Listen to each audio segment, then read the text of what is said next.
ನಮಸ್ಕಾರ ಕರ್ನಾಟಕ, ಎಲ್ಲರೂ ಹೇಗಿದ್ದೀರಾ? ಎಲ್ಲರೂ ಚೆನ್ನಾಗಿದ್ದೀರಾ ಅಂತ ಭಾವಿಸ್ತಾ, ನಿನ್ನೆ ರೋಹಿತ್ ಶರ್ಮಾ ಅವರ ಪ್ರೆಸ್ ಮೀಟು ಸಖತ್ತಾಗೆ ಇತ್ತು. ಅವರು ಕ್ವಶನ್ ಕೇಳಿದ್ದ ರೀತಿಗೆ ಪ್ರೆಸ್ ರಿಪೋರ್ಟ್ರು ರೊಚ್ಚಿಗೆದ್ಬಿಟ್ಟು ಏನ್ರಿ ಮೀಡಿಯಾ ಅನ್ನೋ ಲೆವೆಲ್ಗೆ ಬೈದು ಕೆಡವಾಕ್ಬಿಟ್ಟಿದ್ದಾರೆ. ಏನಪ್ಪಾ ಅಂದ್ರೆ, ನಿಮ್ಮ ಫ್ಯೂಚರ್ ಪ್ಲಾನ್ ಏನು ಅಂತ ಕೇಳಿದ್ದಾರೆ. ಈ ಟ್ರೋಫಿ ಆದ್ಮೇಲೆ ನಿಮ್ಮ ಫ್ಯೂಚರ್ ಪ್ಲಾನ್ ಏನು ಅಂತ ಕೇಳಿದ್ದಾರೆ.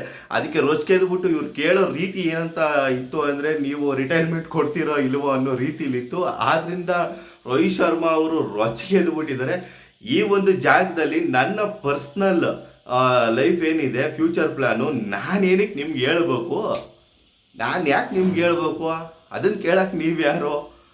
ನನ್ನ ಫ್ಯೂಚರ್ ಪ್ಲಾನು ನನ್ನ ಇಷ್ಟ. ಇದು ಕೇಳೋ ಜಾಗನ? ಇಲ್ಲೇನಿದ್ರು ಟ್ರೋಫಿ ಬಗ್ಗೆ, ಚಾಂಪಿಯನ್ಶಿಪ್ ಬಗ್ಗೆ, ಇದ್ರ ಬಗ್ಗೆ ಮಾತಾಡಂಗಿರೋ ಮಾತಾಡಿ, ಇಲ್ಲಾರ ಗೇಟ್ ಬಾಗ್ಲು ತೆಗಿಸ್ತೀನಿ ಹೋಗ್ತಾ ಇರಿ ಅಂತ ಒಂದು ಸರಿಯಾಗಿ ರುಬ್ಬಿದ್ದಾರೆ. ಮತ್ತು ಇನ್ನೊಂದು ಏನಪ್ಪ ಅಂದರೆ, ಕೆಲವು ದಿವಸಗಳಿಂದ ನೋಡ್ತಾನೆ ಇದ್ದೀನಿ ನನ್ನ ಬಗ್ಗೆ ಏನೇನೋ ಹೇಳ್ತಾ ಇದ್ದೀರಾ, ಇದಕ್ಕೆಲ್ಲ ನಾನು ಉತ್ತರ ಕೊಡ್ತೀನಿ ಅಂತ ಕೂಡ ರೋಹಿತ್ ಶರ್ಮಾ ಅವರು ನಿನ್ನೆ ಸರಿಯಾಗಿ ಗುಡುಗಿದ್ದಾರೆ.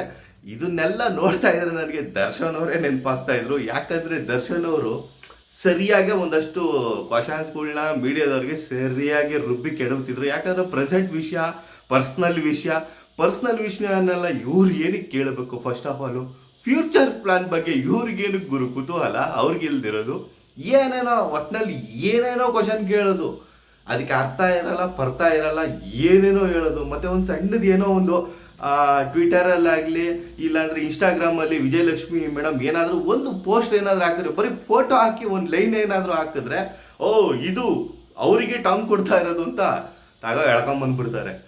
ಅಲ್ಲಿರೋರು ಯಾರೋ ಒಂದು ಪೋಸ್ಟ್ ಹಾಕಂಗಿಲ್ಲ, ಓ ಇದು ಇವ್ರಿಗೆ ಟಾಂಗ್ ಕೊಡ್ತಿರೋದು ಅಂತ ಹೇಳ್ಕೊಂಬಂದ್ಬಿಡ್ತಾರೆ. ಒಟ್ಟಿನಲ್ಲಿ ದರ್ಶನ್ ಫ್ಯಾಮಿಲಿ ಮತ್ತು ಅವ್ರ ಬಗ್ಗೆನೇ ಹಿಡ್ಕೊಂಡು ಕುಯ್ದು ಬಿಸಾಕ್ಬಿಡ್ತಾರೆ. ಆ ಲೆವೆಲ್ಗೆ ಟಾರ್ಚರ್ ಇಡ್ತಿದ್ದಾರೆ ಮೀಡಿಯಾದವರು.